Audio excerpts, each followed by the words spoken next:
No. This story is riddled with firsts, and it goes back to Father's Day. My father's a very simple man who likes to stay at his home and play golf. And nothing against golf, but we thought my father needed to get a little more culture into his life and take him down to the big city, Philadelphia. Oh no, bad things happen down in Philadelphia. Oh no. So come on, Dad, let's go. So we convinced him to go down, and we asked him what he wants to do, and he wants to go to the Rodin Museum. It's free. Great. Let's go. We parked the car, and is this a safe spot? We're in the parkway.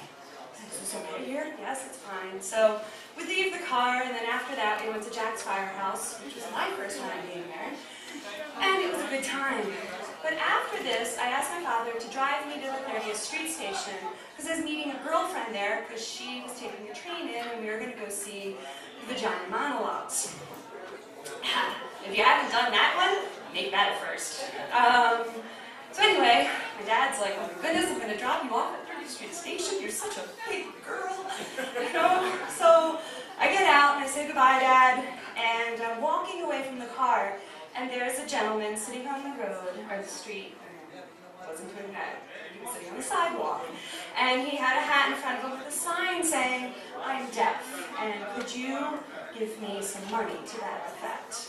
Now, sign language was something that I learned at a young age because I fell in love with Helen Keller. And I perfected this during the years, just basic alphabet, because I didn't succeed in German, I failed that. Didn't succeed in Spanish, failed that. And high schools make you take a foreign language every year, so yes, I failed French also, because they don't accept sign language as a foreign language.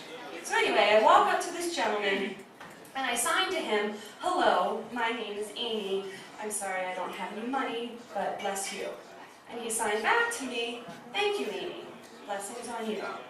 Felt kind of good, walking to 30th Street Station.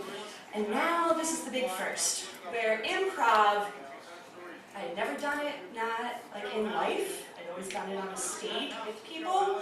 But now I'm standing in 30th Street Station, waiting for my girlfriend, and I'm standing at a line for Mac machines. And I don't know if they still have it like this in 30th Street Station. 2 Mac machines right next to each other, and the line forms behind it.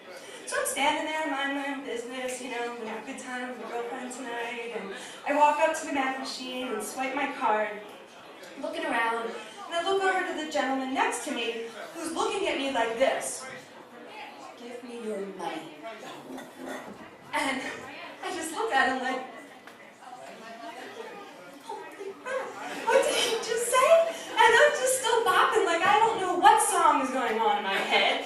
And I'm bopping along, and I look back at him because there must be some mistake. You're out in public. This doesn't happen.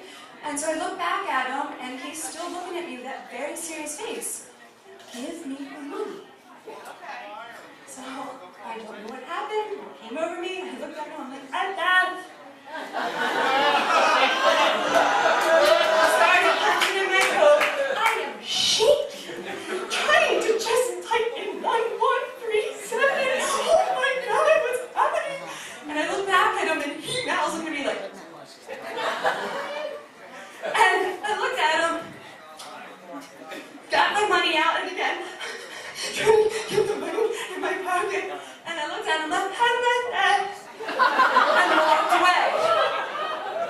I don't know how I walked, but I did. And this is another first because there was a little bar in 30th Street Station, thank God, right there. I walked in, walked right up to that bartender. I'd like 2 shots of scotch, please. And downed them both. Walked out. First time I've ever done this was I walked up to a police officer and reported something. And to this day, my father doesn't know that happened.